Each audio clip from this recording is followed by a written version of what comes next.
সন্ধ্যা থেকে প্রচণ্ড ঝড় বৃষ্টি বাইরে। ঐশিকা বিছানায় বসে কাপড় ভাঁজ করতে ব্যস্ত। একটু পর পর ঘড়ি দেখছে। রাত ৮টা বেজে ১৫ মিনিট। শুভ্র বাসায় নেই। ঐশিকার মনে নতুন আতঙ্ক বিরাজ করছে। সে আতঙ্কটা হলো এই ঝড় বৃষ্টিতে যে কোনো সময় লোডশেডিং হবে। একা একা ভয়ও লাগছে। তাই মনে মনে আল্লাহ আল্লাহ করছে যেন বিদ্যুৎ না যায়। জামা কাপড় ভাঁজ করে ড্রয়ারে রাখতে লাগলো এক এক করে। ঠিক সেই মুহূর্তেই তার মনের সেই আতঙ্ক ফলে গেল। হঠাৎ পুরো ঘর কালো ঘুটঘুটে অন্ধকার হয়ে যাওয়ায় লাফিয়ে উঠল ঐশিকা। তাড়াতাড়ি ড্রয়ার লাগিয়ে অন্ধকারে বিছানার উপরে রাখা ফোন হাতড়ে খুঁজে পেল। এরপর কল লাগালো শুভ্রর নম্বরে। কিছুক্ষণ রিং হতেই ওপাশ থেকে শুভ্র রিসিভ করলো। ভয়ার্ত আর তাড়াহুড়ো মিশ্রিত কণ্ঠে ঐশিকা বলে উঠল, হ, হ্যালো স্যার। হ্যালো ঐশিকা, আপনি কোথায়? কতক্ষণ লাগবে আসতে? কিন্তু ওপাশ থেকে শুভ্র বোধহয় শুনতে পেল না। সে আবারও বলল, হ্যালো ঐশিকা, হ্যালো। স্যার, আপনি শুনতে পাচ্ছেন না? আমি কথা বলছি তো। ঐশিকা, শোনা যাচ্ছে না কিছু। স্যার, বাসায় কারেন্ট নেই। আমার ভয় করছে। আপনি প্লিজ তাড়াতাড়ি চলে আসুন। Hello sir. এরপর লাইন কেটে গেল। ঐশিকা আবারও কল করলো। তবে এবার কল করতেই দেখলো যে তার ফোনের ব্যালেন্স শেষ। সেই সাথে দেখলো তার ফোনে মাত্র 2% চার্জ। ফোন চার্জে লাগতেও সে ভুলে গেছিল। ঐশিকা হতাশ হলো। সে জানে না কতক্ষণ লাগবে শুভ্রর আসতে। বাইরে যে পরিমাণ তুমুল বৃষ্টি, তাতে শুভ্র আসতেও দেরি হবে। বয়ে গুটিসুটি মেরে বিছানায় বসে রইল। একটু পর পর বজ্রপাত হচ্ছে। আর সেই সাথে যেন অন্ধকার ঘরে একা জড়োসড়ো হয়ে বসে থাকা ঐশিকাও কেঁপে উঠছে। মনে মনে যত দোয়া সোরা আছে সবই পড়ে ফেলেছে। বেশ অনেকটা সময় পেরিয়ে গেছে, কিন্তু এখনো না এসে বিদ্যুৎ বিদ্যুৎ আর না এসে শুভ্র। ঐশিকার বারবার ফোনের সময় দেখছে। যত সময় যাচ্ছে তত যেন ভয় বাড়ছে। এর আগে কখনো এভাবে রাতে ঝড় বৃষ্টিতে অন্ধকারে তার একা থাকা হয়নি। একটু পরেই দরজার ধাক্কানোর শব্দ আসতেই ঐশিকা নড়েচড়ে বসলো। এরপর ফোনের ফ্ল্যাশ জ্বালিয়ে মেন দরজার কাছে গেল। এরপর ভীত হয়ে জিজ্ঞাসা করলো, কে? ওপাশ থেকে পরিচিত স্বর শোনা গেল, ঐশিকা, আমি। ঐশিকা তাড়াতাড়ি দরজা খুলল। দরজা খুলতেই দেখলো ভিজে পুড়ে একাকার হয়ে দুটো ব্যাগ হাতে নিয়ে দাঁড়িয়ে আছে শুভ্র। তার কপালের চুল বেয়ে পানি পড়ছে। শার্ট ভিজে গায়ের সাথে লেগে আছে। শুভ্র ভিতরে ঢুকতেই কিছু বুঝে ওঠার আগেই ঝড়ের গতিতে তার বুকে ঝাঁপিয়ে পড়ল ঐশিকা। শক্ত করে জড়িয়ে ধরে আছে। ঐশিকা আঁকড়ে ধরে থাকলেও শুভ্র ধরেনি। কিছু মুহূর্ত জুড়ে পিনপতন নীরবতা বিরাজ করলো। এরপর আলতো করে ঐশিকার পিঠে হাত রেখে নীরবতা ভেঙে শুভ্র বলে উঠল, ঐশিকা, কি হয়েছে আপনার? আপনি ঠিক আছেন?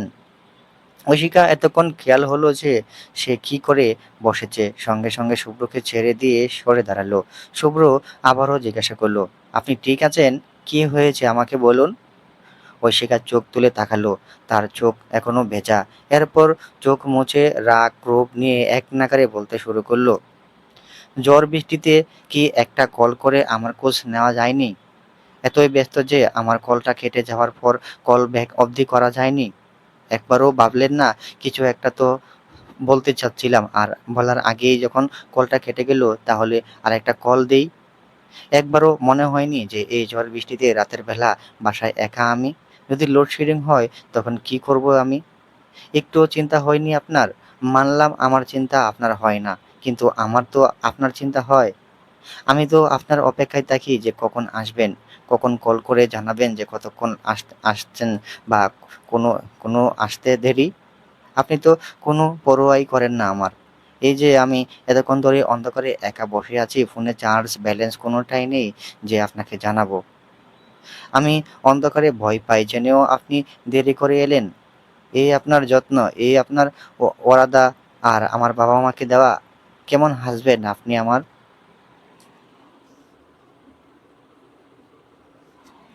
শুভ্র চুপ হয়ে আছে। সে এক দৃষ্টিতে তাকিয়ে আছে ঐশিকার দিকে। খুব মনোযোগ দিয়ে এতক্ষণ ধরে ঐশিকার তার বিরুদ্ধে করা প্রতিটা অভিযোগ সে শুনেছে।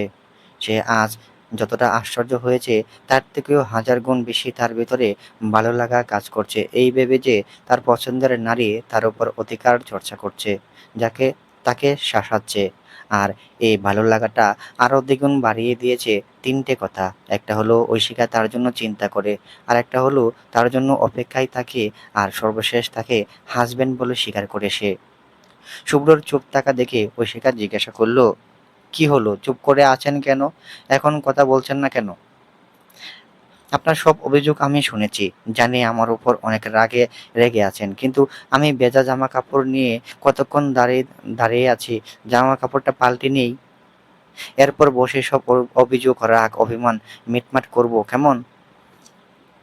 ঐশিকা কিছু বলল না, নীরব থেকেই সম্মতি দিল। এরপর শুভ্র বেডরুমে গিয়ে ড্রয়ার থেকে টি শার্ট আর ট্রাউজার বের করতে করতে বলল, আমার ফোনে ফ্ল্যাশ জ্বালিয়ে বসুন, আবার ভয় পাবেন না তো? না, কিন্তু আপনি অন্ধকারে গোসল করবেন কিভাবে? আমার শাওয়ার নিতে লাইট লাগবে না, বলেই চলে গেল। কিছুক্ষণের মধ্যে শাওয়ার নিয়ে বের হলো শুভ্র। বের হতেই দেখলো ঐশিকা বিছানার উপরে পা ঝুলিয়ে বসে আছে।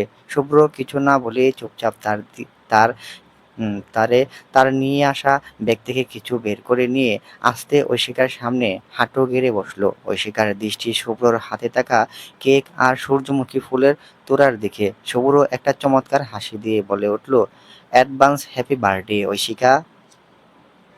ঐশিকা যেন আহাম্বক আহাম্মক হয়ে বনে গেল। কারণ এই প্রথম তার নিজেরই খেয়াল ছিল না তার জন্মদিনের কথা। সে অবাক হয়ে বলল, আপনি কি করে জানলেন এসব? আর এসব আহ, ঐশিকাকে কথা শেষ করতে না দিয়ে শুভ্র বলে উঠল, এসব আপনার জন্যই। নিন আপনার পছন্দের সূর্যমুখী ফুল। আসলে ফুলটা ম্যানেজ করতে গিয়েই অনেক সময় লেগে গেছিল, তারপর অবশেষে পেয়েছি। আপনি এসবের জন্য বৃষ্টিতে ভিজে দেরি করে এসেছেন? না, মানে আসলে আরও একটা জিনিস আনতে গিয়ে লেট হয়েছে। কি? আপনার পছন্দের হাজির বিরিয়ানি। ওয়েট ওয়েট, এক সেকেন্ড, আপনি এত কিছু জানেন কি করে যে আমার বার্থডে কবে, আমার কোন ফুল, কোন খাবার ভালো লাগে?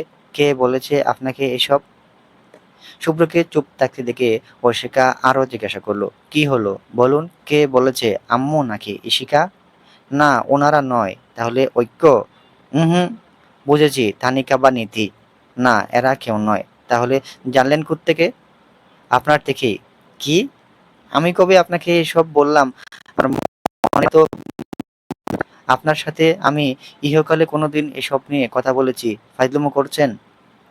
না, আপনার থেকেই জেনেছি। আপনার পছন্দ অপছন্দের কথা জানতে বাইরের কারো কাছে যাব কেন? অদ্ভুত মানুষ তো আপনি।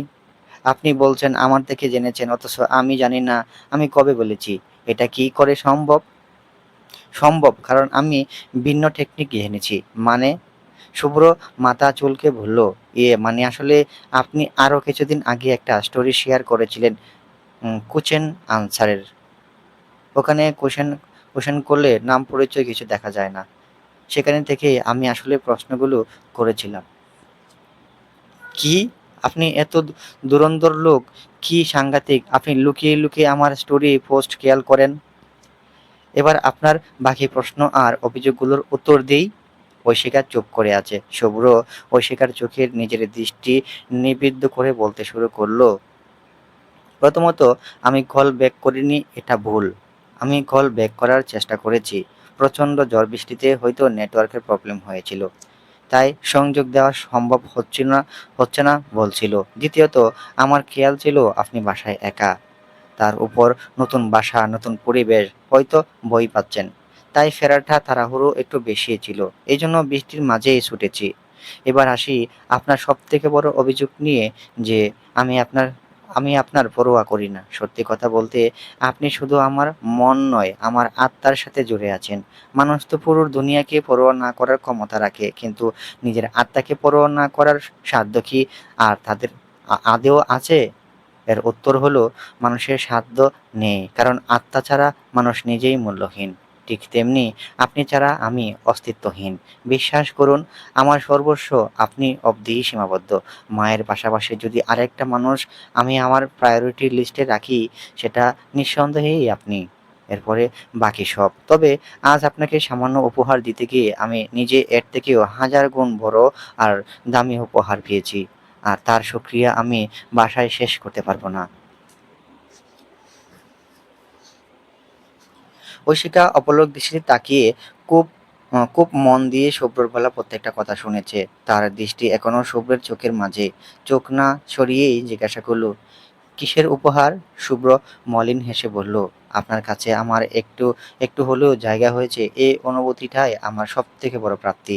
এর থেকে দামি উপহার এর সংজ্ঞা বা ব্যাখ্যা আমার জানা নেই। আর একটা ব্যাপার কি জানেন, কেউ আমার জন্য অপেক্ষায় থাকে, আমার ফেরার আশায় পথ চেয়ে থাকে, আমার উপর রাগ অভিমান করে, আমার অধিকার আমার উপর অধিকার দেখায়, এমন একটা মানুষ পাওয়াও তো এক ধরনের রিজিক, তাই না? ঐশিকা স্তব্ধ হয়ে গেছে তার সামনে বসে থাকা মানুষটার অমায়িক চিন্তা ভাবনা দেখে। সত্যিই তো, এটাও তো এক ধরনের রিজিক। আর এই হিসেবে সে অসম্ভব চমৎকার রিজিক পেয়েছে। অন্ধকার ঘরে ফোনের ফ্ল্যাশের আলোতে দুই মানবী একে অপরের চোখের চাহনিতে নিবদ্ধ। নীরবতা ভেঙে শুভ্র বলে উঠল, কেকটা তাহলে এবার কাটা যাক। ঐশিকা তখনও এক অজানা ঘুরের রাজ্যে, অতীত। ঐশিকা মুখ ফুলিয়ে বসে আছে। তার কারণ, ঈশিকা আর দুলাভাই এসেছে। ভাইয়া তাকে আর ঐক্যকে সন্ধ্যাবেলা আইসক্রিম ফুচকা নিয়ে যাবে বলেছিল। যা শুনে ঐশিকাও নেচে উঠেছিল। কিন্তু তার সব আনন্দে এক এক বালতি পানি ঢেলেছে তার নিজের আপন মা। সন্ধ্যায় টিচার আসবে পড়াতে, সামনে এক্সাম, তাই কোনোভাবেই পড়া ফাঁকি দেওয়া যাবে না বলে তার যাওয়া বন্ধ করেছে শামীমা রহমান। তাকে সান্ত্বনা হিসাবে বলা হয়েছে, তারা ফেরার সময় তার জন্য আইসক্রিম, ফুচকা, আরও যা খাবে সব পার্সেল করে নিয়ে আসবে। তবে এটা মোটেও সন্তুষ্ট হতে পারেনি ঐশিকা। তার কত ইচ্ছা ছিল যাওয়ার।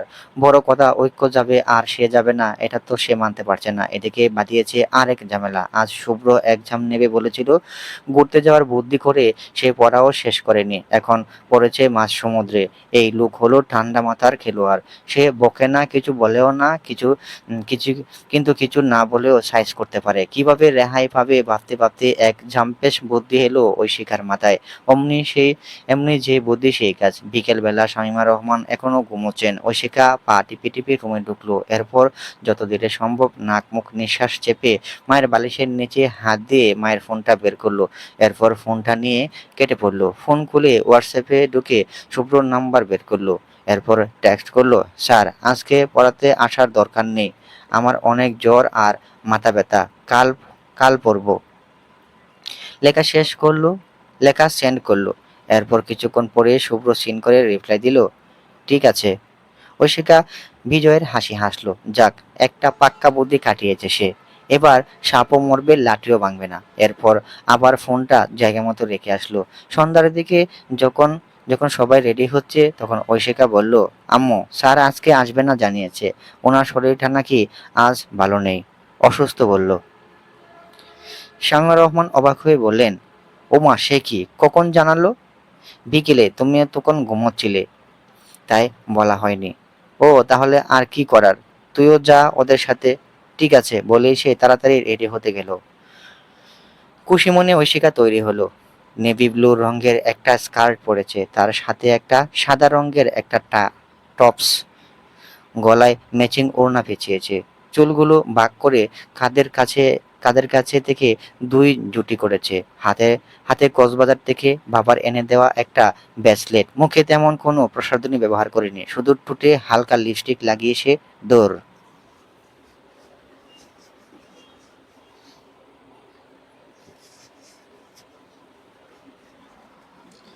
ঢাকার ব্যস্ত রাস্তায় ঘুরছে ঐশিকা। চারপাশে মানুষের সমাগম চোখে পড়ার মতো। এরই মধ্যে তারা ফুচকা, চটপটি, মোমো খেয়েছে।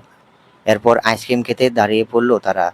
নিশান জিজ্ঞাসা করলো, এই যে শালিকা, কোন ফ্লেভার নেবে? ঐশিকা কিছুক্ষণ দাঁড়িয়ে বাছাই করলো, এরপর বলল, চকলেট। এরপর কোন আইসক্রিম খেতে শু- এরপরে কোন আইসক্রিম খেতে শুরু করলো। তাদের ঠিক বিপরীতে বাইকের পেছনে বসে থাকা এক কাঙ্ক্ষিত ব্যক্তির হঠাৎ নজর পড়লো তাদের দিকে। সেই ব্যক্তি তীক্ষ্ণ দৃষ্টিতে ঐশিকার ব্যস্ত হয়ে আইসক্রিম খাওয়া দেখছে। এরপর সামনে বন্ধুকে বলল, মিহির, আমি আজ যাব না। মিহির অবাক হয়ে জিজ্ঞাসা করলো, কেন, হঠাৎ যাবি না কেন? আমার একটা টিউশন আছে, আজ মনেই ছিল না যে ওরে ওখানে পড়াতে যেতে হবে। তুই যা, আমি 9টার মধ্যে চলে আসবো। ঠিক আছে, তাহলে আমি যাই। আল্লাহ হাফেজ বলে বাইক থেকে নেমে আবারও সে কিশোরীর দিকে তাকালো শুভ্র। সুন্দর করে একটা ছবিও তুললো। এরপর আপন গন্তব্যের উদ্দেশ্যে রওনা দিল। বেশ কিছুক্ষণ পর ঐশিখার ঘোরাঘুরি শেষে বাসায় পৌঁছালো। যদিও আরো কিছুক্ষণ ঘোরার কথা ছিল, তবে হঠাৎ শামীমা রহমান কল করায় আগেই চলে আসতে হয়েছে। কলিং বেল দেওয়ার কয়েক সেকেন্ডের মধ্যে দরজা খুলল শামীমা রহমান। তার চোখ মুখ গম্ভীর। ঐশিকা ফুরফুরে মেজাজে বাসায় ঢুকতে ড্রয়িং রুমের সোফায় বসা অনাকাঙ্ক্ষিত ব্যক্তিকে দেখতে শুকনো গলাতে শুকনো গলাতে বিষম খায়। চোখ যেন কোটর ছেড়ে বেরিয়ে আসতে হবে এমন হাল। অশিকা বয়ে ঢোক গেল। আজকে যে সে কতম তা বুঝতে আর বাকি নেই। তার যেন মাথা ঘুরে দুনিয়ার সব চক্কর মারছে। কপালে গাম মোছার মতো চেষ্টা করলো। বয়ে আমতা আমতা করে বলল, স্যার স্যার স্যার আপনি? হ্যাঁ, স্যার এসেছে তোমাকে দেখতে। তোমার তো জ্বর মাথা ব্যথা তাই, কুচা মেরে বললেন শামীমা রহমান। এরপর তিনি আবারও বললেন, তা মা আমি তো তোমার মুখে শুনেছিলাম তোমার স্যার অসুস্থ, আবার স্যারের মুখে শুনে তুমি নাকি অসুস্থ। তা মা কার কথায় বিশ্বাস করব আমি? স্যারের স্যারের রোগী কিভাবে ঘুরতে যায় আবার সেখানে গিয়ে আইসক্রিম খায় সেটাই বুঝতে পারছি না।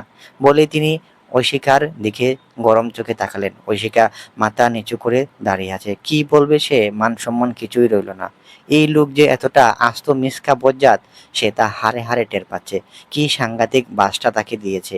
ঐশিকার রাগে দুঃখে বুড়িগঙ্গায় ঝাঁপ দিতে ইচ্ছে হচ্ছে। প্রতিবারই কোনো এক অভদ্র লোকের সামনে তার প্রতিবার কেন এ অভদ্র লোকের সামনে তার প্রেস্টিজ পাঞ্চার হয় ভেবে পায় না। এদিকে শুভ্র চুপচাপ ঐশিকার কীর্তি কারখানা দেখেছে আর ঠোঁটে চেপে হাসছে। কি পরিমাণ বাদর এই মেয়ে ভাবলেই তার মাথা হ্যাং হয়ে যাচ্ছে। আর অন্যদিকে এই পুরো কাহিনী ধরতে পেরে ইশিকা, নিশান আর ঐক্য হাসতে হাসতে গড়াগড়ি খাওয়ার হাল। ঐশিকা চুপ করে অপরাধীর মতো দাঁড়িয়ে আছে। শামীমা রহমান রাগে গজগজ করতে করতে বললেন, আজ আসুক তোর বাপ, এরপর মজা বোঝাচ্ছি। এখন চুপচাপ গিয়ে পড়তে বস, তাহলে তো কপালে চরম দুর্ভোগ, না হলে তোর কপালে চরম দুর্ভোগ দুর্ভোগ আছে বলে দিলাম। নিশান এবার গলা কাকারি দিয়ে বলল, আম্মু তাক, ছোট মানুষ, এত কিছু বুঝেনি, আর বকাবকিরও দরকার নেই। কিসের ছোট মানুষ? তুমি ওকে চেনো না এখনো নিশান। ও যে কোন লেভেলের ফাজিল তা আমার থেকে ভালো আর কেউ জানে না। এরপর তিনি শুভ্রর দিকে তাকিয়ে নমনীয় কণ্ঠে বললেন, শুভ্র বাবা তুমি কিছু মনে করো না, আমি এই মেয়েকে নিয়ে অতিষ্ঠ। এরপর যদি ও পড়াশোনায় আর কোনো ফাঁকিবাজি করে তাহলে আমাকে কিচ্ছু বলতে হবে না তোমার। তুমি শুধু ওর হাড্ডিগুলো রাখবে। ঐশিকা পড়ার টেবিলে বসে কলম ধরে ত মেরে বসে আছে। একটা ম্যাথ করতে দিয়েছে তাকে, সেটাতেই সে আটকে গেছে। তার সামনে বসে আছে শুভ্র, তার হাতে কেমিস্ট্রি বই, সেটাই খুব মনোযোগ সহকারে উল্টে পাল্টে দেখছে। হঠাৎ ঐশিকার দিকে তাকালো, এরপর বলল, না পারলে জমা দিন, আমি বুঝিয়ে দিচ্ছি। ঐশিকা কোনো কথা না বলে চুপচাপ খাতাটা শুভ্রর দিকে বাড়িয়ে দিল। শুভ্র খুব ঠান্ডা মাথায় ম্যাথটা করতে করতে বুঝিয়ে দিল। এরপর বলে উঠল, কিছুদিন পরে এক্সাম আপনার, এখন এসব দুষ্টুমি বাদ দিয়ে একটু সিরিয়াস হন। আপনি ঘুরতে যাবেন এটা আমাকে বললেই হতো, আমি আপনার ঘোরার কোনো বাধাই দিতাম না। তবে সামান্য বিষয়ে মিথ্যা বলার কোনো প্রয়োজন ছিল না। আশা করি এরপর থেকে আর এমন কাজ করবেন না, because I know you are a good girl, right? বলেই ঐশিকার দিকে তাকিয়ে চোখ তাকালো। ঐশিকা চোখ তুলে তাকালো, এরপর মাথা উপর নিচে দাঁড়িয়ে সাই দিয়ে আস্তে করে বলল, সরি। শুভ্র মুচকি হাসলো। বর্তমান ঘড়ির কাঁটায় দুপুর ৩টা। ঐশিকা গোসল খাওয়া শেষ করে বিছানার উপর হয়ে শুয়ে রিলস দেখছে। বাসায় শুভ্র নেই। আজ অন্যান্য দিনের তুলনায় আবহাওয়া বেশ গরম, ফ্যানের বাতাসও আগুন মনে হচ্ছে। হঠাৎ অসময়ে কলিং বেল বাজতে ঐশিকা উঠে বসলো। সাহসা সহসা ভ্রু কুঁচকে ভাবতে লাগলো, এই সময়ে আবার কে আসলো। তারপর বিছানা থেকে নেমে দরজার কাছে গিয়ে লুকিং গ্লাসে তাকিয়ে দেখলো শুভ্র দাঁড়িয়ে আছে। ঐশিকা দরজা খুলতে শুভ্রকে দেখে অবাক হয়ে জিজ্ঞাসা করলো, আপনি হঠাৎ এই সময়ে, কিছু হয়েছে? শুভ্র জুতা খুলতে খুলতে বলল, না, কোনো কিছু হয়নি। তাহলে হুট করে এসে পড়লেন যে? আপনাকে নিয়ে একটু বের হব তাই। আপনি রেডি হন। কোথায় যাবেন? আপনি রেডি হয়ে আসুন, তারপর বলছি। কোথায় যাবেন আগে সেটা বলুন। আপনার আব্বুর বাসায়। আপনাকে নিয়ে নতুন বাসায় ওঠার পর তো আর নিয়েও যাওয়া হয়নি, তাই ভাবলাম আজ আপনাকে দেখা করিয়ে নিয়ে আসি। তাই তাড়াতাড়ি রেডি হন। ঐশিকা তমতমে স্বরে বলল, আমি কোথাও যাব না বলে সে বাথরুমের দিকে পা বাড়িয়ে চলে গেল। শুভ্র একটু থমকালো। এরপরেও সে ঐশিকার পিছনে পিছনে রুমে গেল। তারপর বলতে লাগলো, যাবেন না কেন? অনেকদিন হয়ে গেছে আব্বু আম্মু ঐক্যকে দেখেন না, চলুন ঘুরে আসলে ভালো লাগবে। বললাম তো যাব না, আমার ইচ্ছে করছে না। এটা আবার কেমন কথা? ঐশিকা চুপ করে বসে আছে। বাবার সাথে তার সম্পর্কটা এমনিতেই আর আগের মতো নেই। বাবা মেয়ের সম্পর্কে ফাটল আর দূরত্ব সৃষ্টি হয়েছে সেই বিয়ে থেকে। সেই দেখে বাবার চোখের কালার হয়ে গেছে সে। তাই ঘটনার পর মা আর সাথের সম্পর্কটাও আগের মতো নেই। বিয়ের পর বাবা আর তার মধ্যে কথা হয়নি। মাও বোধহয় একই কারণে আর আগের মতো কথা, যত্ন, খবর কিছুই রাখেন না।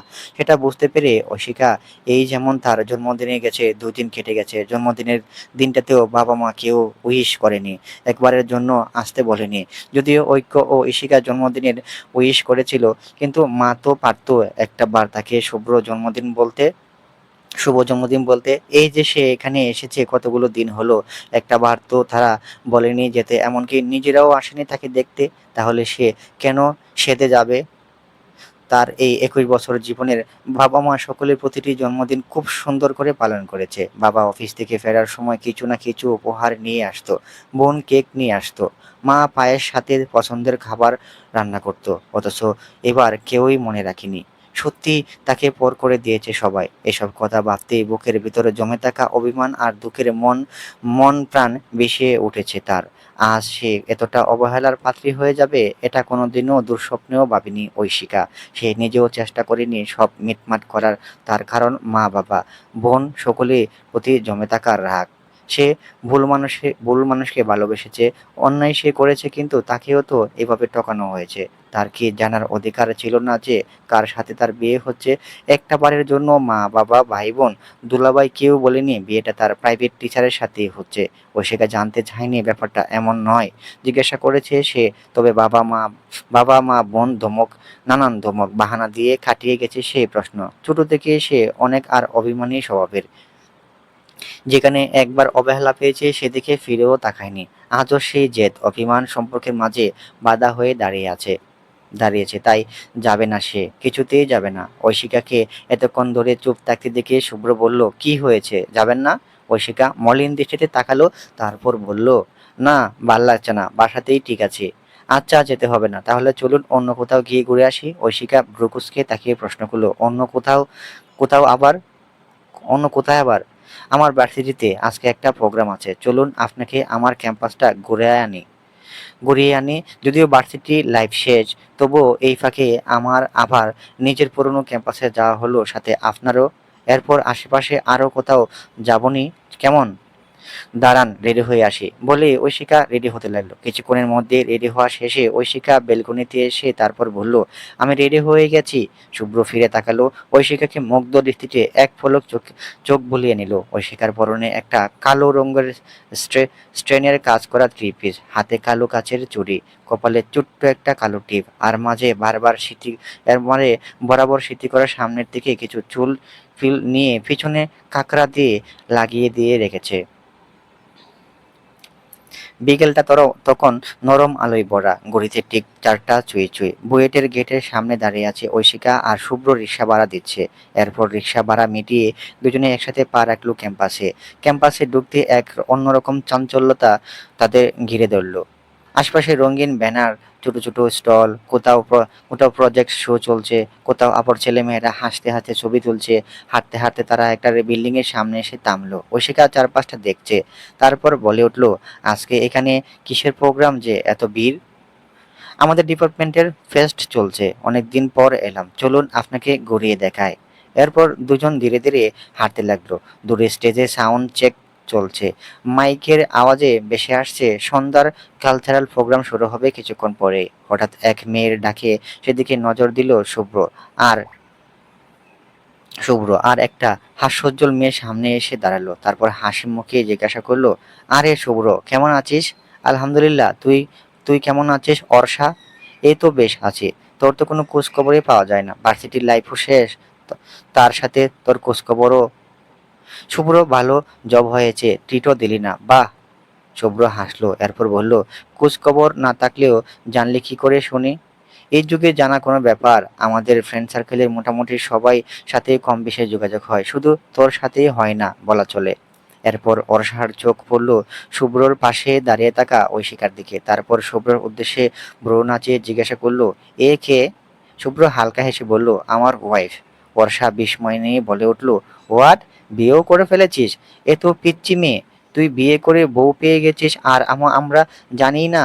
এখন তো তাহলে ডাবল ট্রিট পাই তোর থেকে। শুভ্র হেসে বলল, চল ট্রিট দেই। বর্ষা নকল রাগ দেখিয়ে বলল, বাসি ট্রিট খাই না। এরপর ঐশিকার দিকে তাকিয়ে বলল, যাই বলিস জিতেছিস, বাড়ি মিষ্টি বউ পেয়েছিস।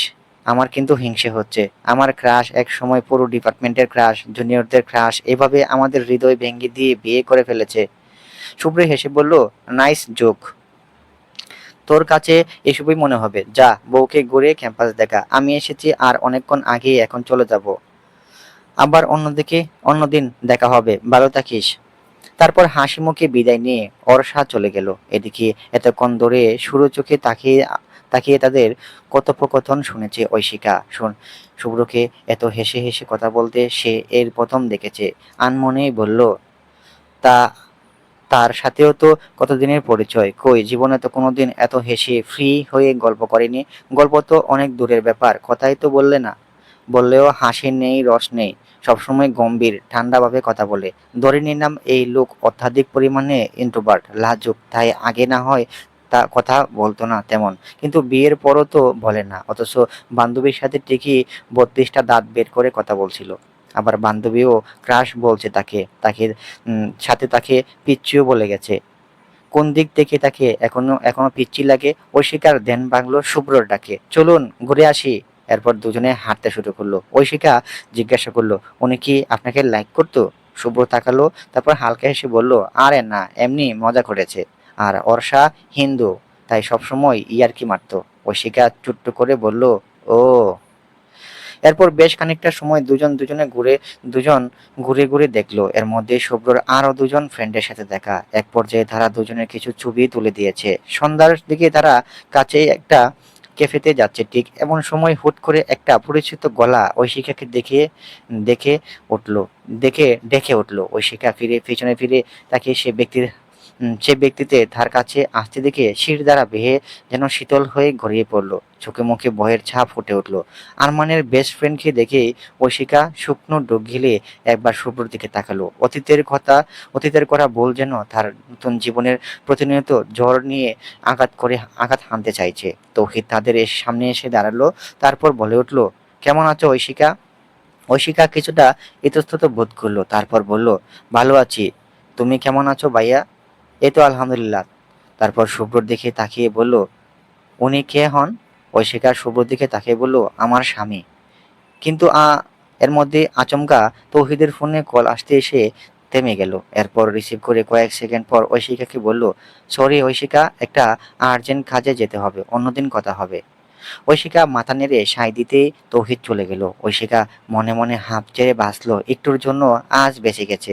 এরপর শুভ্রর দিকে তাকাতেই শুভ্র বলে উঠল, আপনার কে হয়? না, বান্ধবীর ভাই। ও আচ্ছা, চলুন। ঐশিকা আর কোনো কথা না বলে হাঁটতে লাগলো। একটা ক্যাফেতে ঐশিকা আর শুভ্র বসে আছে। এসেছিল দুজনে ফ্রাইড রাইস খেতে, কিন্তু হুট করে ঐশিকার খিচুড়ি খেতে ইচ্ছে করছে। এরপর খিচুড়ি নিয়েছে 2 প্লেট। শুভ্রর খাওয়া শেষ, তবে ঐশিকা এখনো শেষ হয়নি। এদিকে বাইরে বেশ বাতাস বইছে, বোধহয় বৃষ্টি হবে। ঐশিকার বারবার বাইরে তাকাচ্ছে। শুভ্রর দৃষ্টি ফোনের স্ক্রিনে। ঐশিকা গলা খাকারি দিয়ে শুভ্রর দৃষ্টি আকর্ষণ করলো। শুভ্র তার দিকে তাকাইয়ে ভ্রু নাচিয়ে ইশারা জিজ্ঞাসা করলো, কি হয়েছে? ঈশিকা আস্তে করে বলল, আর খেতে পারছি না। সে কি, অর্ধেকও তো শেষ করেননি, অথচ বলছেন আর খেতে পারছেন না? আপনিই তো বলেছিলেন খিচুড়ি খাবেন। আপনার জন্য খিচুড়ি নেওয়া, তাহলে খাবেন না কেন? জাল অনেক। কই জাল? আমি তো খেলাম, আমার তো জাল লাগলো না। আপনার হয়তো জাল খেতে আপনার হয়তো জাল খেয়ে অভ্যাস। শুভ্র শান্ত স্বরে বলল, প্লেটটা আমায় দিন। মানে? এটা তো আমার এটো প্লেট, তাতে কি? আমার সমস্যা নেই, দিন আমায়। কি বলছেন আপনি? শুভ্র ঐশিকার কথায় কোনো পাত্তা না দিয়ে প্লেটটা নিয়ে খেতে শুরু করলো। ঐশিকা চোখ ছোটো ছোটো করে তাকিয়ে আছে। এরপর বলে উঠল, আপনি কি জানেন আপনি যে স্বাস্থ্যবান? আপনার উচিত একটু কমিয়ে খাওয়া। শুভ্র খাওয়া থামিয়ে ঐশিকার মুখের পানে তাকালো, তারপর আচমকাই হেসে উঠল। ঐশিকা ভ্রু কুঁচকে বলল, হাসার মতো কিছু বলিনি, সত্যি বলেছি। আমি 5 ফিট 9 ইঞ্চি লম্বা মানুষ, একটু স্বাস্থ্যবান সুঠাম দেহের হলে ভালোই লাগে। 1 মিনিট, আপনি কি বাই এনি চান্স আমাকে কাটো বললেন? আমি এক আমি কি একবারের মুখে বলেছি আপনি কাটো? মুখে বলেননি তো কি, কথার ধরনে তো ঠিকই কোঁচা মেরে বুঝিয়েছেন। শুভ্র আবারও হেসে উঠল। ঐশিকা রাগে গজগজ করতে করতে বলল, আবার হাসছেন? শুনুন, আমি কাটো নয়, 5 ফিট 1 ইঞ্চি। এটা এটা হচ্ছে কিউট হাইট। আর আমি আমি চাবি গার্ল, যেটাকে বাংলায় গুলুমুলু বলে। সবাই চাইলেও এমন হতে পারে না। এটা অনেকের ড্রিম, বুঝেছেন? ঈশিকা কথা শুনে ঈশিকার কথা শুনে শুভ্র হাসি কন্ট্রোল করতে হিমশিম খাচ্ছে। চুপ করে খাওয়া শেষ করুন, আমি বাসায় যাব। শুভ্র আর কথা না বলে চুপচাপ খেতে শুরু করলো। ঐশিকা তাকিয়ে শুভ্রর খাওয়া দেখছে। আনমনে সে ভাবতে লাগলো, এই মানুষটা কেমন যেন অদ্ভুত, তার এত খাবার খেয়ে নিচ্ছে কোনো দ্বিধা ছাড়াই। এমন কেন এই মানুষটা একদম অন্যরকম। খাওয়া দাওয়া শেষে ঐশিকা আর শুভ্র রিকশায় বসে আছে। শহরের রাস্তায় রিকশা চলছে। সন্ধ্যার পর থেকে অনেক বাতাস বইছে, আবহাওয়া বেশ শীতল। বাতাসের ঝাপটায় বারবার ঐশিকার চুল এলোমেলো হয়ে যাচ্ছে। ঐশিকা রিকশায় চড়ে রাতের শহর দেখছে। সে অন্যরকম ভালো লাগা কাজ করছে তার। হুট করেই শুভ্র রিকশা থামিয়ে বলা ঐশিকাকে কৌতূহলী চোখে শুভ্রর দিকে তাকালো। শুভ্র রিকশা থেকে নেমে পাশের ফুলের দোকানের সামনে দাঁড়িয়ে ঐশিকাকে ইশারা দিয়ে নামতে বলল। ঐশিকা নামতে শুভ্র দোকানদারকে বলল, ভাই একটা বেলি ফুলের উম, গাজরা দেন। ঐশিকা অবাক হয়ে জিজ্ঞাসা করলো, আপনি কি করে বুঝলেন? কি বুঝলাম?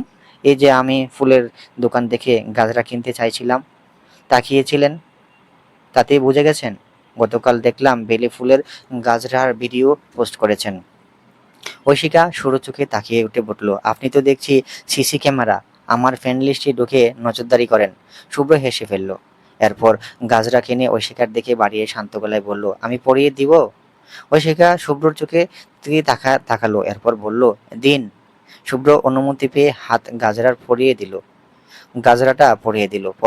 পরানো শেষে ঐশিকার হাতের দিকে একবার তাকালো, তারপর রিকশায় উঠতে যাবে এমন সময় শুভ্র দেখলো তাদের একটু সামনে ঐশিকার বাবা দাঁড়িয়ে আছে, বোধহয় গাড়ির জন্য। শুভ্র ডেকে উঠল, আঙ্কেল।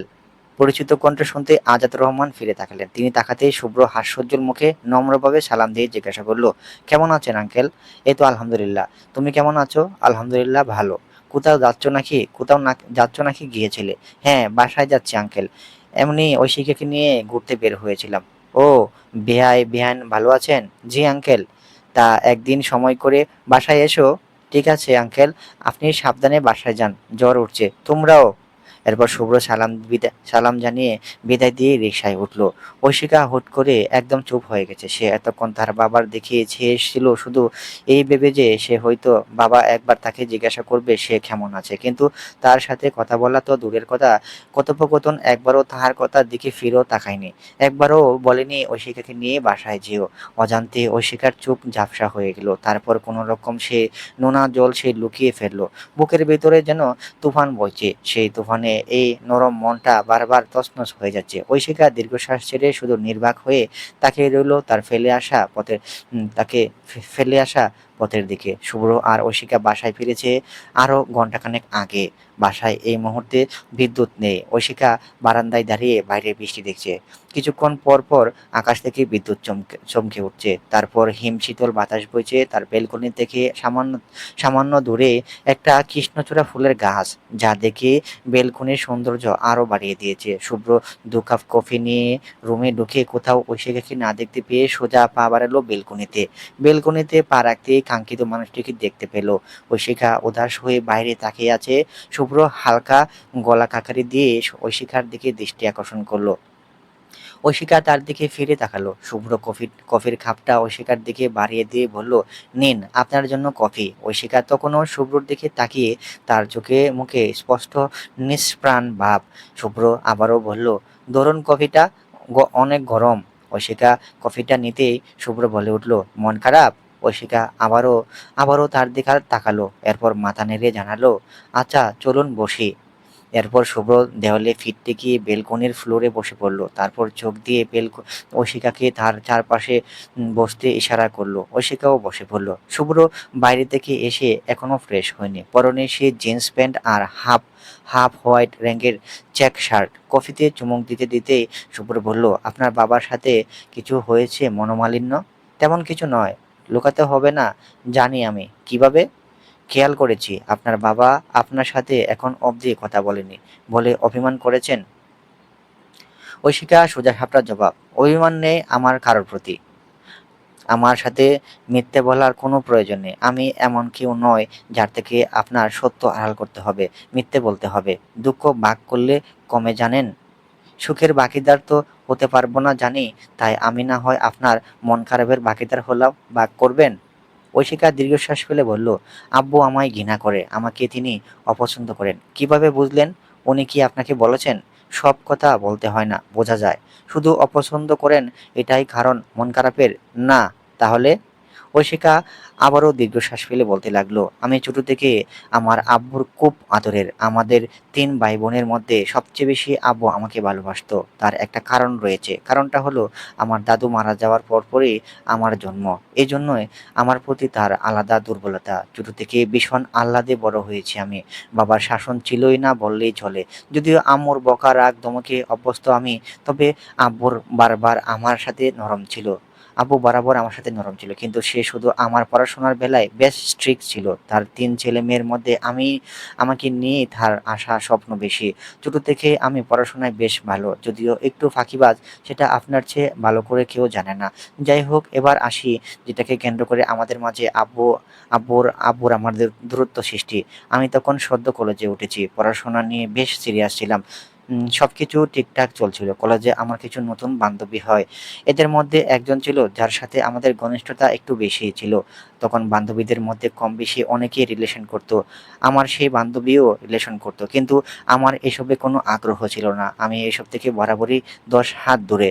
ভয় পেতাম যে বাসায় জানলে মেরেই ফেলবে। তারপর আমার সেই বান্ধবীর জন্মদিন আমাকে কয়েকজন ফ্রেন্ডকে একা রেস্টুরেন্টে ইনভাইট করে। আমি, নীতি, তানিকা সহ আরও ২ জন ফ্রেন্ড যাই। সেখানে গিয়ে দেখি ওর বয়ফ্রেন্ড তার সাথে এক বন্ধুও এসেছে। সেই ছেলে আমার এক ব্যাচ সিনিয়র ছিল। যাই হোক, তখনও কিছু শুরু হয়নি। শুরুটা হয় তার কিছুদিন পর থেকে।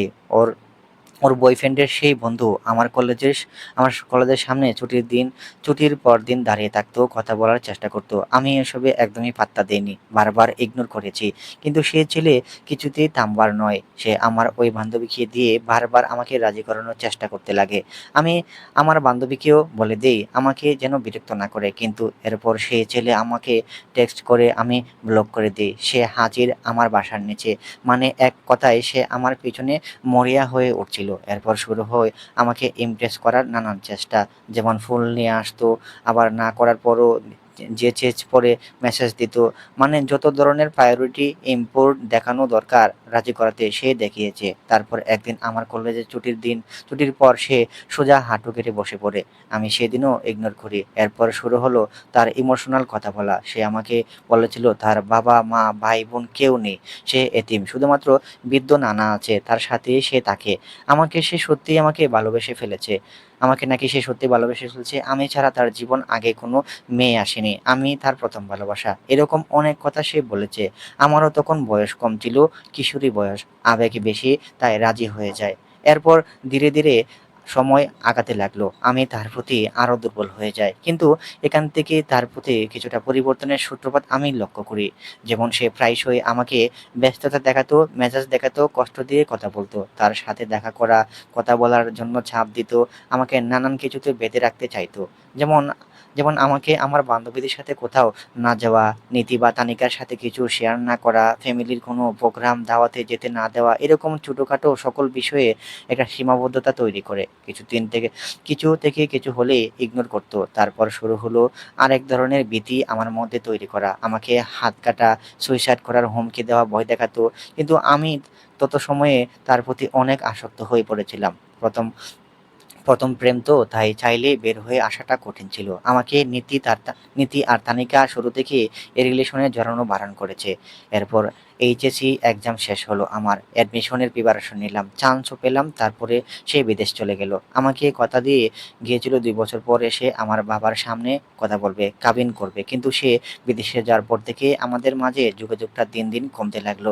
তার নানান ব্যস্ততা দেখানো, আমার পড়াশোনা সব মিলিয়ে আর আগের মতো কথা হতো না। ১ বছর পার হওয়ার আগেই হুট করে আমার বিয়ের তোড়জোড় শুরু হয়ে গেল। বাধ্য হয়ে বাসায় জানাই সম্পর্কের কথা, তাকেও বলি যেন সে বাসায় বিয়ের জন্য চাপ দিচ্ছে। তখন সে নানান অজুহাত দিতে আরম্ভ করে। এক পর্যায়ে আব্বুরও তার সাথে কথা বলে। সে সোজাসাপটা জানিয়ে দেয় তার পক্ষে এখন সম্ভব নয়। সে এখন তার কেরিয়ারের নিয়ে ব্যস্ত।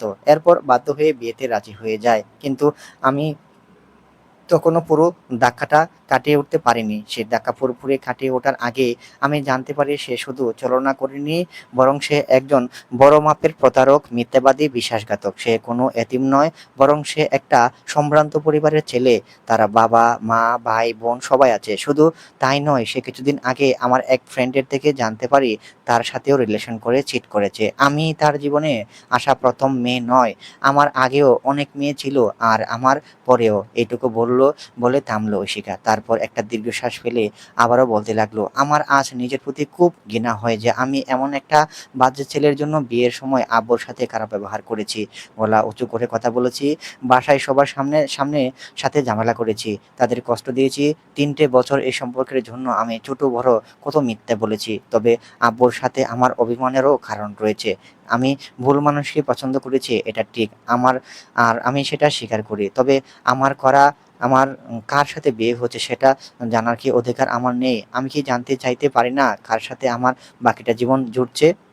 এইটুকু জানতে চাওয়াটা তো কোনো অপরাধ নয়। শত হলেও জীবনটা তো আমার। আমাকে একটা বারের জন্য বলা হয়নি বিয়েটা আপনার সাথে হচ্ছে। আমি জিজ্ঞাসা করেছিলাম আব্বুকে, আম্মুকে, ইশিকাকে, এমনকি নিশান ভাইয়াকেও। কেউ বলেনি আমায়। আব্বু তো জিজ্ঞাসা করার সাথেই ধমক দিয়ে উঠেছিলেন। রাগী স্বরে বলেছিলেন, যার সাথে ইচ্ছা দিবেন, আমি কেন জানতে চাইবো? চুপচাপ যেন বিয়েটা করি। ইশিকাও আমার অগোচরে আমি সেজে আপনার সাথে মেসেজে রিপ্লাই দিয়ে আমার মতামত দিয়েছে। অথচ আমি যেন দুই ধরনের দুই দুই ধারেরই খেলার পুতুল। কেউ একবারও আমার দিকটা ভাবেনি, ভাবার চেষ্টাও করেনি। বলা শেষে ইশিকা চুপ হয়ে গেল। আনমনে শুভ্রর কাঁধে মাথা রাখলো। চোখ বেয়ে গড়িয়ে পড়ছে নোনা জল। শুভ্র চুপ করে আছে। সেও যেন এই মুহূর্তে সেও যেন এই মুহূর্তের নির্বাক। চোখের উপর সূর্যের আলো পড়তে ঘুম ভাঙল ঐশিকার। নিবু নিবু চোখে তাকালো। এরপর ঠিকমতো হুঁশ হতে তড়িঘড়ি করে উঠে বসলো। ঘুম থেকে উঠে নিজেকে সে বিছানার উপর আবিষ্কার করলো। এরপর মনে পড়লো গত রাতের কথা। কিন্তু বিছানায় এসে শুয়ে পড়ার কোনো দৃশ্য তার মনে পড়ছে না। তাহলে কি উনি রাতে এনে শুইয়েছেন? ঐশিকা এসব ভাবনা ফেলে পুরো রুমে চোখ বুলালো। কোথাও শুভ্রর ফোন দেখা না মিলতে ফোন হাতে নিয়ে দেখলো বেলা 10টা বাজে। বুঝতে বাকি নেই শুভ্র বাসায় নেই, অফিসে চলে গেছে। হুট করে মাথায় নতুন করে নতুন চিন্তার সূত্রপাত হলো। সে ভাবতে লাগলো, শুভ্র তো কাল সব শোনার পর কিছু বলল না, কোনো রিয়েক্টও করলো না। সে কি কোনোভাবে এই ঘটনাটা অ্যাকসেপ্ট করতে পারেনি? এজন্যই কি সকালে না বলেই অফিসে চলে গেল? ইশিকা বেশ কিছুক্ষণ চুপ করে বসে এসব ভাবলো। তারপর বিছানা ছেড়ে উঠে ফ্রেশ হতে লাগলো। কিছু সময় পর ফ্রেশ হয়ে এসে সকালের নাস্তার জন্য রান্না করে গেল। সেখানে যেতেই খেয়াল করলো কিচেন ক্যাবিনেটের মধ্যে একটা প্লেটের উপরে আরেকটা প্লেট দিয়ে ঢেকে রাখা। ঐশিকা কৌতূহলবশত উপরের প্লেটটা সরালো। প্লেট সরাতে চোখে পড়লো প্লেটে নাস্তা বানিয়ে রাখা আর তার পাশে একটা ছোট্ট চিরকুট। ঐশিকা অবাক হয়ে তাকালো। গুটি গুটি অক্ষরে লেখা, আমি রান্নায় খুব একটা এক্সপার্ট নয়, তবে মোটামুটি পারি। জানি না নুডলসটা আদৌ আপনার খেতে ভালো লাগবে কিনা, তবুও আশা রাখবো খাবেন। আর সকালে ডাকিনি, আপনি গভীর ঘুমে ছিলেন। ঘুম ভাঙতে ইচ্ছে হয়নি তাই। ঐশিকা চিরকুটটা পরে হতভম্ব হয়ে দাঁড়িয়ে আছে। এই চুপচাপ স্বভাবের লোকটাকে তার ব্যাপারে এত কিছু জানার পরেও সকালে তার ঘুম না ভাঙিয়ে তার জন্য নাস্তা বানিয়েছে, আবার চিরকুটও লিখেছে। এমন কোনো মানুষ এমন কেন মানুষটা, যার ব্যক্তিত্বে আচরণে শুধু কৌতূহল জাগে না, বরং মুগ্ধতাও আসে? ঐশিকা আর কিছু না ভেবে নিজের নাস্তা শেষ করলো। খাওয়া শেষ খাওয়ার পরে সে শুভ্রর রান্নার প্রশংসা করতে বাধ্য। মনে মনে কেমন অন্যরকম ভালো লাগা, আনন্দ কাজ করছে তার। হুট করে এমন খুশি খুশি অনুভব করার কারণ সে নিজেও জানে না। খুশি মনে ভিডিও কল লাগালো তাদের ৩ বেস্ট ফ্রেন্ডের গ্রুপে। সবার প্রথমে রিসিভ করলো নীতি। সে ২ দিন আগে সিলেট গেছে তার মামির বাড়ি। একটু পরেই রিসিভ করলো তানিকা। সে এই মুহূর্তে বসে আছে তার ভার্সিটির ক্যাম্পাসে। গ্রুপ কলে ৩ জনই যুক্ত হতেই নীতি সবার প্রথমে ঐশিকার হাসিখুশি চেহারা দেখে বলে উঠল, "কি ব্যাপার ঐশিকা রানী, আপনি এত হাসিখুশি আজ? কেমন যেন ফুরফুরে মেজাজে আছেন মনে হচ্ছে।" নীতির কথায় বাগড়া দিয়ে তানিকা কটমট দৃষ্টিতে তাকিয়ে ঐশিকার উদ্দেশ্যে বলে উঠল, "কিরে হারামি, তুই যে আজ আসবি না এটা আমায় আগে জানাসনি কেন? সকালে এতগুলো কল দিলাম সেটাও ধরিসনি, কই ছিলি?" "আরে ঘুম ভাঙেনি সকালে, ঘুম ভেঙেছে সকাল 10টায়, তাই যাওয়া হয়নি।" তানিকা চোখ চোখ ছোট ছোট করে বলল, "আহারে বাবু, ঘুম ভাঙেনি তা হঠাৎ তুমি আজ এত বেলা অবধি ঘুমালে? সচরাচর তো এত দেরি করে উঠো না। রাতে কি করেছো সোনা?" বলেই দুষ্টু হাসি দিয়ে ভ্রু নাচিয়ে ইশারা দিল। ঐশিকা ভ্রু কুঁচকে বলল, "ওয়েট, তুই কি মিন করছিস? তুমি যা বুঝেছো তাই। শাট আপ, চি চি চি চি, এত বাজে চিন্তা তোর তানি? কেন রে ঐশিকা, তুই ম্যারিড মানুষ তাই এসব ভাবা তো নর্মাল। ইয়ে মানে হতেই পারে। জানি বলবি না, তাও আমরা কিন্তু সব বুঝি।" নীতি বলেই মিটমিট করে হাসছে। ঐশিকা তেলে বেগুনে জ্বলে উঠল। এরপর বলতে লাগলো, "তাম্বি তোরা, এমন কিছু হয়নি। ছি, আমি ভাবতেও পারি না তোরা এত নির্লজ্জ।" এদিকে তানিকা আর নীতি হেসে গড়াগড়ি খাচ্ছে। ঐশিকা বিরক্ত হয়ে বলল, "হাসবি না, হাসার মতো কিছু বলিনি। সত্যি তোরা যা ভাবছিস তেমন কিছুই হয়নি। Trust me." হাসি থামিয়ে নীতি বলল, "আচ্ছা আচ্ছা মানলাম, কিন্তু তুই আজ এত হাসি খুশি কেন, সেটার উত্তরটা তো দে।" ঐশিকা একটু লাজুকভাবে বলল, "আসলে উনি আজ আমার জন্য নিজের হাতে রান্না বানিয়েছেন।" "ও!" নীতি আর তানিকা দুজনেই একসঙ্গে বলে উঠল। তানিকা একটু অভিনয়ের সুরে বলল, "আজ সকালে ব্রেকফাস্ট বানিয়ে খাওয়ানোর মতো কেউ নেই বলে। আমাদের লাভ লস নেই রে, আমাদের পুরো জীবনটাই লস।" বলেই হেসে উঠল নীতি। এভাবে ৩ বান্ধবীর কথোপকথন হাসি ঠাট্টা চলল বেশ কিছুক্ষণ।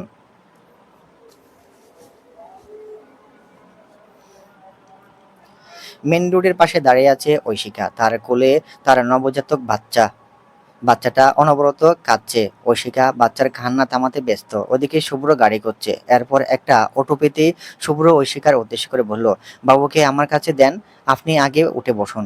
ঐশিকা বাচ্চার শুভ্রর কোলে দিয়ে অটোতে উঠে বসলো। ঠিক তখনই পাশে থেকে যাওয়া এক ছিনতাইকারী শুভ্রর কোল থেকে আচমকা বাচ্চাকে কেড়ে নিয়ে দৌড় দিল। ঐশিকা চিৎকার করে লাফিয়ে উঠল ঘুম থেকে। শুভ্র বিছানার এক কোণয় বসে ল্যাপটপে কিছু কাজ করছিল। হঠাৎ ঐশিকা লাফিয়ে ওঠায় সে চমকে উঠেছে। ঐশিকা এলোমেলো চুলে এদিক সেদিক ওদিকে তাকিয়ে বিছানার ওপাশে কিছু একটা খুঁজছে। শুভ্র জিজ্ঞাসা করলো, "কি হয়েছে? কি করছেন এভাবে?" ঐশিকা কাঁদো কাঁদো দৃষ্টি তাকিয়ে ছোট্ট ঠোঁট উল্টে বলল, "আমার বাচ্চা।" "কি? কিসের বাচ্চা? কার বাচ্চা? আপনার আর আমার?" ঐশিকার কথা শুনে মাত্রই শুভ্র শুকনো গলাতেই বিষম খেলো। এদিকে ঐশিকা কথাটা বলা মাত্রই ফুঁসে ফেলল। ভালো করে ঘরের দিকে একবার চোখ বুলাতে চোখ খুলে আটকে দেওয়ালের ঘড়ির দিকে। ঘড়িতে এখন সন্ধ্যা ৭:৫২ বাজে। তার খেয়াল হলো শুভ্র বিকালে বাসায় চলে এসেছিল। তারপর সে বিকালে যে ঘুমিয়েছে মাত্র উঠেছে। আর এতক্ষণ যা দেখেছে তা স্বপ্ন। ঘুমের তালে সে কি বলে ফেলেছে ভাবতে তার লজ্জায় মাথা নুয়ে এসেছে। ইচ্ছে করছে মাটির নিচে গিয়ে লুকোতে। মনে মনে নিজেকে ১০০ গালাগাল দিয়ে সেরেছে সে। চি ছি ছি ছি, শেষমেশ এভাবে লজ্জায় নাক কাটা গেল। ফুলার রুটের ঐশিকা দাঁড়িয়ে আছে। তার তার চোখের সামনে একরাশ বিরক্তি। এই গরমে রোদের মধ্যে সে কম হলেও আধ ঘন্টা ধরে শুভ্রর জন্য অপেক্ষায় দাঁড়িয়ে আছে। সাইড ব্যাগ থেকে ফোনটা বের করে কল করবে ঠিক অমন সময় একটা বাইক এসে হাজির তার সামনে। ঐশিকা চোখ তুলে তাকাতে কাঙ্ক্ষিত ব্যক্তিকে দেখতে কপাল কুঁচকে বলল, "কি দরকার ছিল এত জলদি আসার? আরেকটু না হয় টাডা পড়া রোদটা উপভোগ করতাম।" শুভ্র ঐশিকার খোঁচা দেওয়ার কথায় পাত্তা না দিয়ে ধার দিকে একটা হেলমেট এগিয়ে দিয়ে বলতে লাগলো, "একজনকে ইমার্জেন্সি ব্লাড দিতে গিয়ে লেট হয়ে গেছে।" "ও, কিন্তু আমাকে কেন এখানে আসতে বলেছেন? এক জায়গায় যাব।" "সে এক জায়গাটা কোথায় আছে? আপনি কি আমাকে আমার বাসায় নিয়ে যেতে চাইছেন?" "হুম, আমি যাব না। আপনার আব্বু কল দিচ্ছে ২ দিন ধরে। বারবার বলছে আপনাকে নিয়ে যেতে। না গেলে কষ্ট পাবে আর সাথে আমাকেও খারাপ ভাববে।" ঐশিকা অপকট জবাব, "তাতে আমার কি?" "আপনার কি মানে?" "আমাকে খারাপ ভাববে। আমি ভাববে আমি আপনাকে যেতে দিচ্ছি না। আপনি কি চান তারা আমায় খারাপ ভাবুক? আপনাকে খারাপ ভাবুক তো ফেরেশতা ভাবুক, আমার তাতে কিচ্ছু যায় আসে না। শুভ্র বুঝলো এই মেয়েকে এসব ফালতু লেভেলের ইমোশন কথা বলে কাজ হবে না, তাই বুদ্ধি করে বলল, আসলে ঐশিকা আপনার আম্মু অনেক অসুস্থ, বারবার আপনাকে দেখতে চাইছে। তৎক্ষণাৎ ঐশিকার চোখ মুখের ধরন বদলে গেল। সে চিন্তিত গলায় বলল, কি হয়েছে আম্মুর? আমি ঠিক জানি না। রাগ অভিমান ঝেড়ে চলুন না গিয়ে দেখে আসি। চলুন না গিয়ে দেখে আসি, জীবনটা তো অনেক সংক্ষিপ্ত। ঐশিকা কিছুক্ষণ চুপ করে রইল, তারপর কথা না বলে হেলমেটটা পরে বাইকে উঠে বসলো। শুভ্র বাইকের মিররে একবার তাকিয়ে পেছনে বসা ঐশিকাকে দেখলো, এরপর মুচকি হাসলো।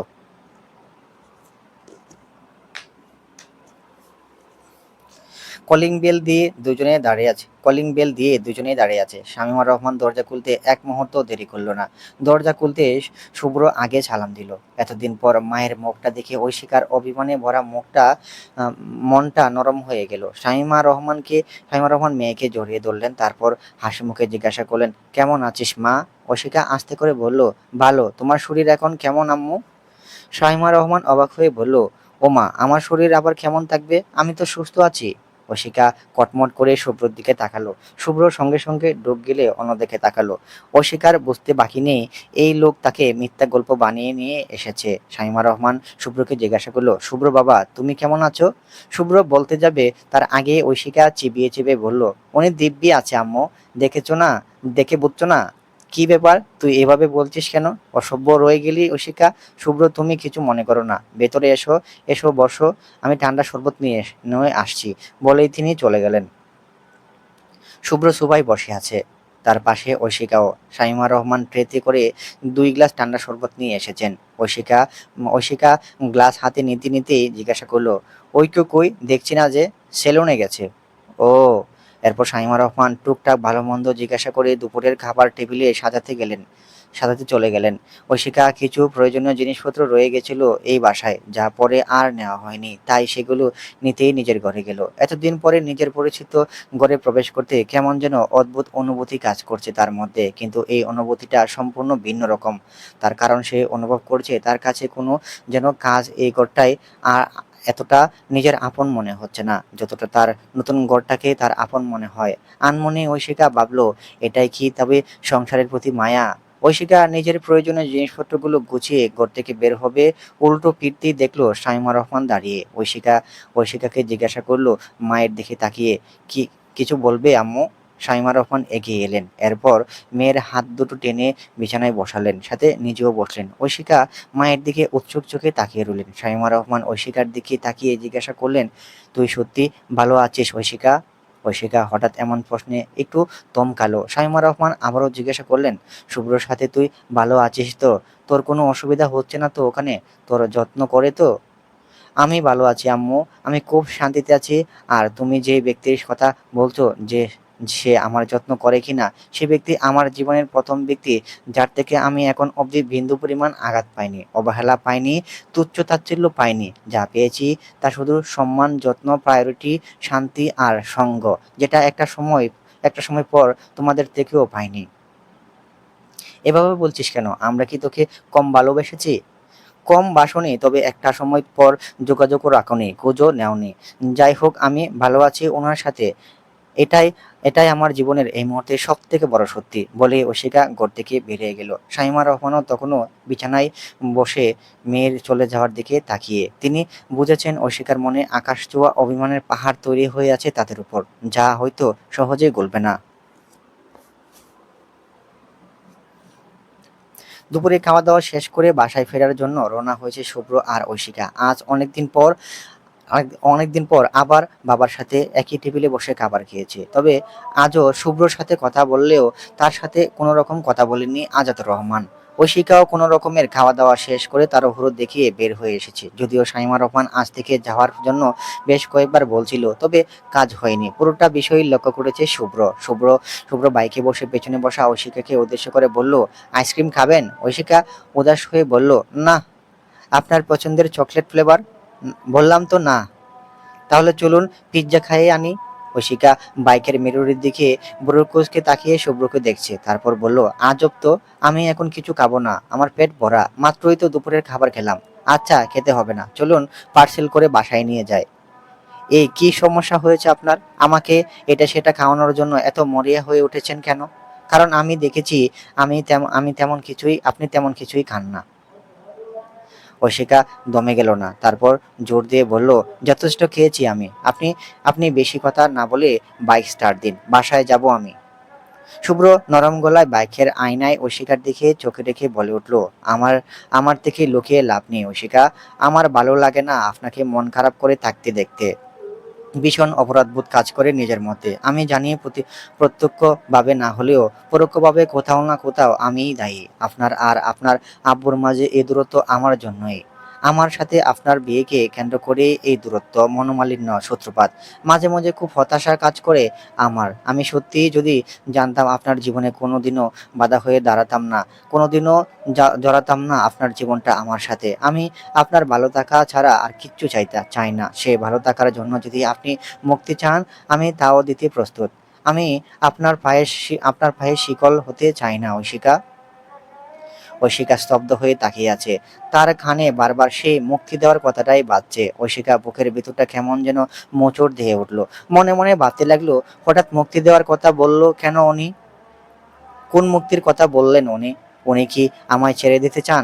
বিচ্ছেদের কথা চিন্তা করে ঐশিকার পুরো শরীর যেন কাঁটা দিয়ে উঠল।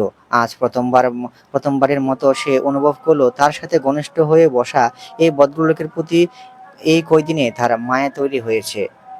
আর সেই মায়ায় বাঁধনটা ভীষণ শক্ত আর দৃঢ়।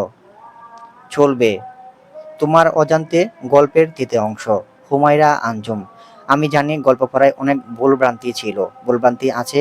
আপনারা সবাই প্লিজ নিজ জুনে ক্ষমা করে দেবেন এবং গল্পটি কেমন হয়েছে অবশ্যই কমেন্ট করে জানাবেন। আমাদের চ্যানেলটি সাবস্ক্রাইব করে আমাদের পাশে থাকবেন। এই গল্পের পরবর্তী পর্বে দেখা হবে। সে পর্যন্ত সুস্থ থাকুন, ভালো থাকুন। ধন্যবাদ সবাইকে। আসসালামু আলাইকুম।